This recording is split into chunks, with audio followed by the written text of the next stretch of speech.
ನಮಸ್ಕಾರ ಸ್ನೇಹಿತರೆ, welcome back to my YouTube channel. ಬನ್ನಿ ಇವತ್ತಿನ ನಂದಗೋಕುಲ ಸಂಚಿಕೆಯಲ್ಲಿ ಏನೇನಾಗುತ್ತೆ ಅಂತ ನೋಡ್ಕೊಂಬರೋಣ. ಅದಕ್ಕೂ ಮುಂಚೆ ಯಾರ್ಯಾರು ನನ್ನ ಚಾನಲ್ನ ಸಬ್ಸ್ಕ್ರೈಬ್ ಮಾಡದೆ ನೋಡ್ತಾ ಇದ್ದೀರಾ, ಪ್ಲೀಸ್ ಸಬ್ಸ್ಕ್ರೈಬ್ ಮಾಡಿ. ಮೀನಾ ಹಾಗೂ ಕೇಶವ ಇಬ್ಬರು ಜಗಳ ಆಡ್ತಾ ಇರ್ತಾರೆ. ನಿನ್ನಿಂದನೇ ಈ ಥರ ಎಲ್ಲ ಹಾಕೋಯ್ತು ಅಂತ ಕೇಶವ ಹೇಳ್ತಿರ್ತಾನೆ. ನನ್ನಿಂದನ ಯಾಕೆ, ನಾನೇನು ಮಾಡಿದ್ದೀನಿ ಅಂತ ಮೀನಾ ಕೇಳ್ತಾಳೆ. ಹೌದು, ನೀನೇ ಸರಿಯಾಗಿ ವಿಚಾರಣೆ ಮಾಡಿಲ್ಲ, ನಿನ್ನಿಂದ ನಾವೇನು ನಿನಗೆ ಬಂದು ಸಹಾಯ ಮಾಡು, ನಮ್ಮ ಮಾಧವನ್ಗೆ ಹೆಣ್ಣು ನೋಡು ಅಂತ ನೀನು ಏನಾದರೂ ಕೇಳಿದ್ವಾ? ನಮ್ಮ ಅಪ್ಪನಿಗೂ ಅದ್ರ ಬಗ್ಗೆ ಕಾಳಜಿ ಇದೆ. ನಾವು ಫ್ಯಾಮಿಲಿಗೆ ನೀನು ಇವತ್ತೆಲ್ಲ ನೋವು ಕೊಡ್ತಾ ಇದ್ದಿಲ್ಲ ಈ ಥರ ಮಾಡಿದ್ರೆ ಅಂತ ಎಲ್ಲ ಮೀನಾಗೆ ಕೂಗಾಡ್ತಾನೆ. ಅದಕ್ಕೆ ಮೀನಾ ಹೇಳ್ತಾ ಏನು ನಿಮ್ಮ ಫ್ಯಾಮಿಲಿ ಅಂತ ಮಾತಾಡ್ತಿದ್ಯಾ? ನಾನು ಬಂದಾಗಿಂದ ನಾನು ನೋಡ್ತಾ ಇದ್ದೀನಿ, ನನ್ನ ನೋವನ್ನು ನಾನೇ ನೋಡ್ಕೊಂಡಿದ್ದೀನಿ. ಅಪ್ಪ ಅಮ್ಮ ನೋಡಬೇಕು, ಮಾತಾಡ್ಸ್ಬೇಕು ಅಂತ ನನಗೂ ಅನಿಸಿದೆ, ಆದರೆ ನಿನ್ನ ಮುಂದೆ ಹೇಳ್ಕೊಂಡಿದ್ದೀನಿ ಅಂತೆಲ್ಲ ಮೀನಾ ಕೇಳ್ತಿರ್ತಾಳೆ.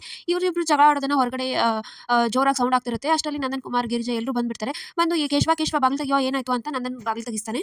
ಏನಾಯ್ತು ಇಷ್ಟೊಂದು ಜೋರಾಗಿ ನಿಮ್ಮ ಆವಾಜ್ ಎಷ್ಟು ಕೇಳ್ತಾ ಇದೆ ಹೊರಗಡೆ ಗೊತ್ತಾ? ಈ ಚಂದಕ್ಕೆ ನೀವು ಇಬ್ರು ಪ್ರೀತಿಸಿ ಮದುವೆ ಆಗಿರೋದು, ಏನಕ್ಕೆ ಏನು ಜಗಳ ಮಾಡ್ತಾ ಇದ್ದೀರಾ ಅಂತ ಕೇಳಿದಕ್ಕೆ ಏನಿಲ್ಲಪ್ಪ, ಇವತ್ತು ಮೀನಾ ಸರಿಯಾಗಿ ವಿಚಾರ ಮಾಡಿದ್ರೆ ಇವತ್ತು ಈ ಥರ ನೋವು ಆಗ್ತಿದ್ದಿಲ್ಲ ಅಂತ ಎಲ್ಲ ಹೇಳ್ತಾನೆ. ಅವಳಿಗೆ ಯಾಕೆ ಬೈತಾ ಇದೆಯಾ? ಅದೇನೋ ಋಣಾನು ಬಂದ ಇದ್ದಿದ್ದಿಲ್ಲ, ಅದಕ್ಕೆ ಮದುವೆ ಆಗಲಿಲ್ಲ ಅಂತ ನಂದನ್ ಕುಮಾರ್ ಹೇಳ್ತಾನೆ. ಸಾರಿ ಮಾವ, ಇನ್ನೊಂದ್ಸರಿ ಈ ಥರ ತಪ್ಪೆಲ್ಲ ಆಗೋದಿಲ್ಲ, ಜಗಳ ಮಾಡೋದಿಲ್ಲ, ಸಾರಿ ಅಂತ ಕೇಳ್ತಾಳೆ. ಅಷ್ಟರಲ್ಲಿ ಮತ್ತೆ ಕೇಶವ, ನೀನೇನಾದರೂ ಇವಾಗ ನಿಮ್ಮಪ್ಪ ಮಾತಾಡ್ಸಿದ್ನ, ಇವಾಗ ನೀ ಇದೇ ಕಾರಣಕ್ಕೆ ನೀನು ಎಲ್ಲದರಲ್ಲೂ ಮೂಗು ತೋರಿಸ್ತೀಯಲ್ಲ, ಇದೇ ಕಾರಣಕ್ಕೆ ನಿನಗೆ ನಾನು ಹೇಳಿರೋದು ಅಂತ ಹೇಳಿದ ತಕ್ಷಣ ನಂದನ್ ಕುಮಾರ್ ಏನೋ ಹೆಂಡತಿ ಈ ಥರ ಮಾತಾಡ್ತಿದ್ಯಾ ಅಂತ ಕೈ ಎತ್ತಕ್ಕೆ ಹೋಗ್ತಾನೆ. ಅಷ್ಟರಲ್ಲಿ ಮೀನಾ ಬಂದು ಸಡನ್ ಆಗಿ ತಡಿತಾಳೆ.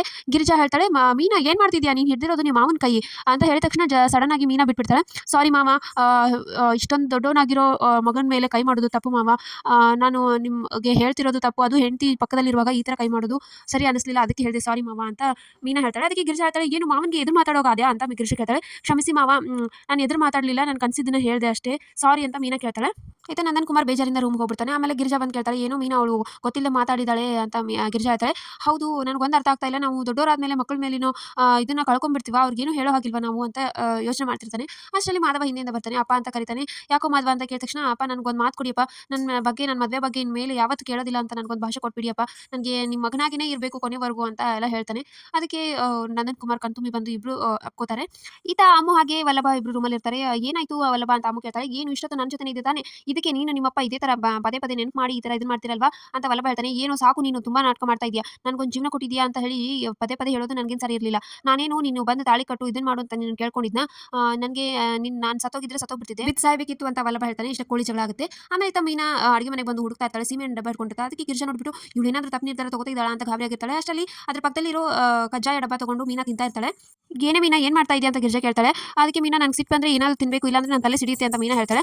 ಅದಕ್ಕೆ ಗಿರಿಜಾ ಹೇಳ್ತಾಳೆ, ಏನಾದರೂ ನೀನು ನನ್ನ ಗಂಡನ ಬಗ್ಗೆ ಈ ಥರ ಎಲ್ಲ ಮಾತಾಡಬಾರ್ದಾಗಿತ್ತು ಅಂತ ಗಿರಿಜಾ ಹೇಳ್ತಾಳೆ. ಹೌದಾತೆ, ನಿಮ್ಮ ರೂಟಲ್ಲೇ ಬರ್ತೀನಿ, ಇವಾಗ ನಿಮ್ಮ ಅಣ್ಣಂದ್ರು ಬಂದು ನನ್ನ ಮಾವನ ಹೊಡೆದ್ರೆ ಹೇಗಿರುತ್ತೆ, ನಿಮಗೆ ಕೋಪ ಬರುತ್ತೆ ತಾನೇ ಅಂತ ಮೀನಾ ಕೇಳ್ತಾಳೆ. ಸೊ ಇಷ್ಟು ಇವತ್ತಿನ ಸಂಚಿಕೆ. ಸೊ ವಿಡಿಯೋ ಇಷ್ಟ ಆಯ್ತು ಲೈಕ್ ಮಾಡಿದ್ರೆ ಮೇಲೆ ಬೆಳೆಸಿ. ನೆಕ್ಸ್ಟ್ ಬಾಯ್.